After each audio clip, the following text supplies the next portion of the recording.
अस्सलाम वालेकुम। उम्मीद है कि आप सब खैरियत से होंगे। मैं भी अल्हम्दुलिल्लाह खैरियत से हूँ। और सुबह उठते के साथ ही वही घर के काम स्टार्ट हो जाते हैं। और ये 2 दिन के बर्तन हैं जो कि साफ़ सुथरे होके आ गए हैं और अब इनको मैं इनकी जगहों पे रखूँगी जल्दी जल्दी। और जब मुझे प्लेट्स वॉश करने का दिल नहीं करता तो मैं डिश वॉशर यूज़ कर लेती हूँ। पता नहीं आखिर पानी में ऐसा क्या है कि ज़्यादा पानी यूज़ करो तो हाथ जो ना ख़राब से होने शुरू हो जाते हैं। मैंने डॉक्टर से भी कंसर्न किया था इस बारे में, तो उन्होंने मुझे एक ब्रांड के नाम की क्रीम बताई थी कि मैं वो यूज़ करूं। उसको मैं यूज़ करती तो हूं लेकिन वो फॉर अ टाइम बिंग तो सही रहते हैं, लेकिन जैसे ही पानी में हाथ डालो तो वैसे ही हो जाते हैं। एनीवेज़ ये सब तो चलता ही रहता है ज़िंदगी के साथ, ऐसी कोई ख़ास टेंशन की बात नहीं है। और हमारी आ गई थी सुबह सुबह ग्रॉसरी 9 बजे और हमने जो है कुछ चीज़ें मंगाई थी जो कि हमारे घर में बिल्कुल भी नहीं थी। और ये है स्मोक सैल्मन जो कि हम बेगल पे लगा के खाते हैं। इसका फ्लेवर काफ़ी अच्छा है और टर्म्स जो है काफ़ी हेल्पफुल रहती है। जब आपको हार्ट बर्न हो या इंडाइजेशन हो तो आप एक खा लो टैबलेट, तो विद इन एन आवर सब सही हो जाता है। और साथ में हमने hot dog buns, English muffins और फ्रूट्स एंड वेजिटेबल्स मंगाए थे। और साथ में मंगाए थे एवोकाडो, क्योंकि जो है काफ़ी टाइम से मैंने नहीं खाए थे तो मैंने सोचा कि जब सैलड बनाऊंगी तो उसमें ऐड कर लूँगी। और लास्ट टाइम जब हम ऑनलाइन ग्रॉसरी कर रहे थे तो ये आउट ऑफ स्टॉक थे रेड किडनी बीन्स, तो इस बार हमने ज़्यादा कैंस मंगा लिए हैं ताकि लंबे टाइम तक चलते रहें। सारी चीज़ें जल्दी से जगह पर रखने के बाद मैं बना रही थी अपनी बेटी के लिए नाश्ता, क्योंकि उसको लग रही थी भूख। तो मैंने बोला पहले खा लो, उसके बाद में बाकी की चीज़ें मैं साफ़ कर लूँगी। नाश्ते से फ़ारिग होकर ये फ्रूट्स एंड वेजिटेबल्स रह गए थे तो मैं इनको धो के रख रही हूँ, क्योंकि जब से कोविड स्टार्ट हुआ है तो मैं एक एक फ्रूट जो हूँ अच्छे से वॉश करके रखती हूँ। और ये लास्ट में रह गया था धनिया, अब मैं इसको भी बंद करके रख रही हूँ। समटाइम्स ये इतना बेकार लेकर आते हैं ग्रोसरी वाले के जल्दी ख़राब हो जाता है। जिनको नहीं पता मैं उनको बता दूँ कि यहाँ जो है कोरिएंडर को सिलेंट्रो बोलते हैं। और अब मैं प्रिपेयर कर रही हूँ सैलड दोपहर में खाने के लिए, जिसके अंदर मैंने कैरेट्स, अनियन, टमाटोज़, क्यूकम्बर डाले हैं और ऊपर सीजनिंग के लिए मैंने vinegar, honey and salt and paper. और साथ में मैंने इसमें एवोकाडो भी ऐड किया है, क्योंकि एवोकाडो के काफ़ी बेनिफिट्स हैं related to heart, eyes and brain. और जब मेरी बेटी 8 मंथ्स की थी अराउंड तो मैं उसको यही मैश करके खिलाती थी और ये काफ़ी हेल्दी फ्रूट है। और साथ में बना रही हूँ चिकन पुलाव। ये बहुत ही सिंपल सी रेसिपी है। पहले प्याज ब्राउन करी, उसके अंदर चिकन डाली और फिर वही बेसिक मसाले और फिर टमाटर के साथ इसे भूना और उसके बाद यखनी डाली। जब ये 80% अच्छे से कुक हो गया तो उसके बाद मैंने उसमें आलू ऐड कर दिए और उसके बाद मैंने उसको दम पे रख दिया। और जब 80% आलू डन हो गए थे तो फिर मैंने इसके अंदर चावल ऐड कर दिए थे और फिर उसको मैंने दम पे रख दिया था तकरीबन 10 मिनट के लिए। और मज़ेदार सा चिकन पुलाव रेडी है। देख सकते हैं कितना टेम्पटिंग सा लग रहा है ये। शादी के बाद मुझे अपने घर के खाने काफ़ी मैं मिस करती हूँ। जो मेरी नानी और मेरी अम्मी जो है हमारे लिए मज़ेदार किस्म के खाने और पुलाव बनाती थी। मेरे घर में डिफरेंट किस्म के पुलाव बनते थे, हरे मसाले का पुलाव, चिन्योटी पुलाव, गरम मसाले का पुलाव, लेकिन मेरी बेटी को तो यही सिंपल सा चिकन पुलाव पसंद है तो इसलिए मैं यही बनाती हूँ। और खाना खाने के बाद बगैर टाइम वेस्ट किए हम लोग फ़ौरन जो है तैयार होके 10 मिनट्स की ड्राइव पे ये पार्क है, हम यहाँ आ गए थे। इस दिन वेदर काफ़ी प्लेजेंट था और यहाँ क्यूबेक के अंदर कुछ दिन पहले कर्फ्यू लग गया है और माइट भी चांसेस थे कि ओंटारियो में भी जो है शायद कर्फ्यू लग जाए, लेकिन कर्फ्यू तो नहीं हुआ लेकिन लॉकडाउन ज़रूर हो गया है। और ये काफ़ी स्ट्रिक्ट किस्म का लॉकडाउन है। अगर आप गैर ज़रूरी बाहर निकलोगे तो पुलिस आपको अबव $700 चार्ज भी कर सकती है, फ़ाइन। होप कि आप लोगों को मेरी वीडियोस पसंद आ रही होंगी। अगर पसंद आ रही हैं तो प्लीज़ जल्दी से सब्सक्राइब बटन और बेल आइकन दबा दें और शेयर करना ना भूलेगा अपनी फ्रेंड्स एंड फैमिली के साथ। चलें आज मैं आप लोगों के साथ अपना एक्सपीरियंस शेयर करती हूँ जब मैं फ़र्स्ट टाइम यहाँ कनाडा लैंड हुई और क्या चीज़ें मुझे बहुत ज़्यादा शॉकिंग लगी और कौन सी चीज़ें मुझे यहाँ की अच्छी लगी।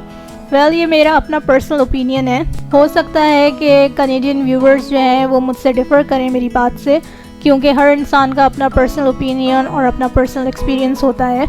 सबसे पहले जो मुझे यहाँ की चीज़ जो पसंद नहीं आई है वो हैं यहाँ के डॉक्टर्स, चाहे वो फैमिली डॉक्टर हों या हॉस्पिटल में इमरजेंसी के अंदर। अगर खुदा ना खास्ता कभी आपकी लाइफ में कोई इमरजेंसी आ जाए और आप हॉस्पिटल यहाँ के चले जाओ तो मतलब कि पूरे दिन की छुट्टी।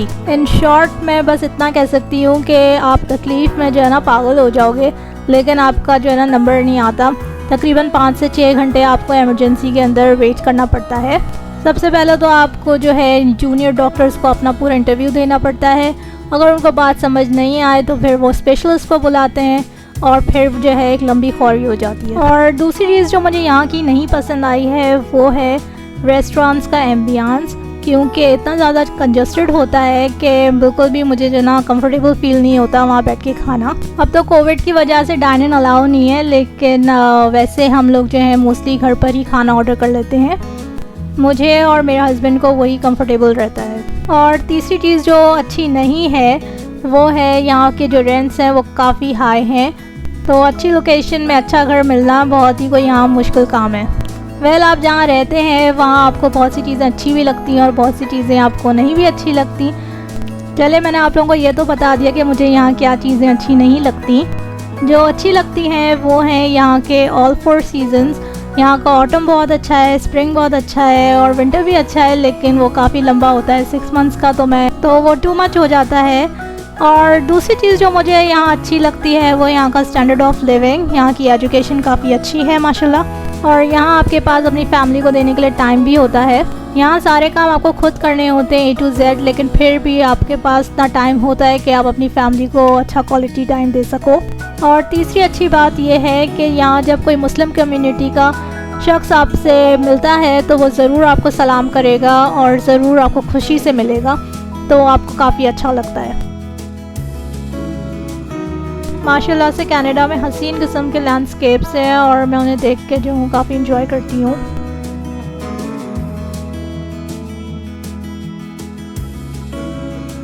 जब फर्स्ट टाइम मैं इस पार्क आई थी तो मैंने सही से इस पार्क का व्यू नहीं किया था, लेकिन आज मुझे अच्छा मौका मिला था और वेदर भी काफ़ी प्लेजेंट था, तो काफ़ी हमने इन्जॉय किया। मेरी बेटी को जो है ना स्नोमैन बनाने का काफ़ी दिल कर रहा था, लेकिन स्नो जो है वो काफ़ी मेल्ट हो चुकी थी, तो इतनी सी स्नो में स्नोमैन बनाना इम्पॉसिबल है। एंड सो फाइनली 800 मीटर्स का राउंड कंप्लीट करने के बाद फिर मेरी बेटी ने कुछ देर स्नो से खेला और काफ़ी इन्जॉय किया। आप उसकी एक्साइटमेंट देख सकते हो कितनी एक्साइटेड है।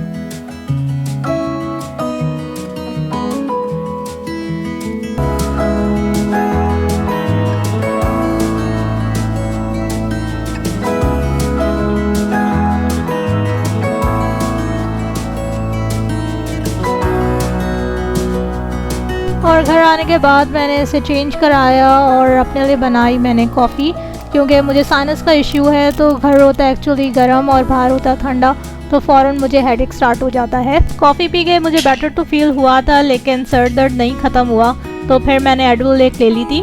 यहाँ पर पैनाडोल और एस्पिरिन नहीं मिलती, यहाँ पे जो है एडविल और टेलेनॉल के नाम से मेडिसिन मिलती है, जो कि पेन को और हेडेक को रिलीफ करती है। और जैसे ही मैंने टीवी ऑन किया तो न्यूज़ में आ रहा था स्टे एट होम, क्योंकि यहाँ पे 3500 से अबव जो है केसेस हो चुके हैं, और यहाँ के प्राइम मिनिस्टर ने भी जो है वार्न कर दिया है कि अगर आप लोग ने अपनी फ़्लाइट्स कोई बुक कराई हुई इंटरनेशनल तो वो भी कैंसिल करवा दें, क्योंकि लास्ट ईयर भी यहाँ बॉर्डर क्लोज हो गई थी, तो माइट भी चांसेस हैं कि इस साल भी हो जाए। और शाम के खाने के लिए मैंने कुछ प्रिपेयर किया नहीं था, तो बाहर से हमने ऑर्डर कर लिया था, और ये है पिज़ियानो का pizza, vegetable, pepperoni and cheese pizza. इसका वेजिटेबल पिज़्ज़ा और चीज़ पिज़्ज़ा अच्छा था, आई गिव 8 आउट ऑफ 10, और इसके विंग्स भी अच्छे थे। और पेपरोनी पिज़्ज़ा को मैं दूंगी 7 आउट ऑफ 10, क्योंकि जो है खाने में ओके था, not so good and not so bad. और पिज़्ज़ा जो है ये हमारी बेटी की फरमाइश पे आता है, क्योंकि ये इसका ऑल टाइम फेवरेट है। इसको मैं 7 डेज़ अ वीक भी खिला दूँ ना, फिर भी ये ना बोर नहीं होगी। और खाना खाने के बाद मैंने थोड़ा रिलैक्स किया, और उसके बाद मैंने अपनी बेटी को थोड़ा टाइम दिया, क्योंकि वो बहुत ही मज़े का कोई गेम खेल रही थी, तो मुझे उसको देख के बहुत मज़ा आ रहा था। और यहाँ इसने हमारे लिए बनाए थे क्यूट लिटिल पपीज़, और एक इसका था, एक इसके बाबा का था, और एक मेरा है। और ये माशाल्लाह से क्यूट क्यूट सी इमेजिनेटिव चीज़ें बनाती हैं, और ये अपने बाबा को और अपने मामा को जो है ये सेल करती हैं। कुछ चीज़ें उनकी होती हैं $5 की, कुछ होती हैं इनकी $10 की, और मैं बहुत ज़्यादा इंजॉय करती हूँ। इसके बहुत ही क्यूट और सिली किस्म के कभी कभी गेम्स होते हैं, और मेरी पूरी कोशिश होती है कि मैं इसको फुल क्वालिटी टाइम दूँ, ताकि जो है ये हमेशा याद रखे और मुझे भी याद रहे कि मैंने इसके साथ कितने क्यूट और फ़नी गेम्स खेले हैं। और अब हो गया था टाइम हमारा सोने का, और सोने से पहले मैं यहाँ से सारी चीज़ें जो है वाइंड अप करके जा रही थी, ताकि जब मैं सुबह आऊँ तो सारी चीज़ें मुझे साफ़ सुथरी मिलें। और आप लोग मुझे बताएं कि आप लोगों को ये मेरी बेटी की ये सेटिंग कैसी लग रही है। और अगर आप लोगों को मेरा व्लॉग पसंद आया तो प्लीज़ मुझे कमेंट सेक्शन में बताएगा। इंशाल्लाह मैं फिर मिलूँगी एक और नए व्लॉग में। आज का व्लॉग मैं करती हूँ यहीं एंड। अगर आप लोगों ने मुझे सब्सक्राइब नहीं किया है तो प्लीज़ मुझे जल्दी से सब्सक्राइब कर दें और मेरे चैनल को सपोर्ट करें। Till then take care and अल्लाह हाफिज़।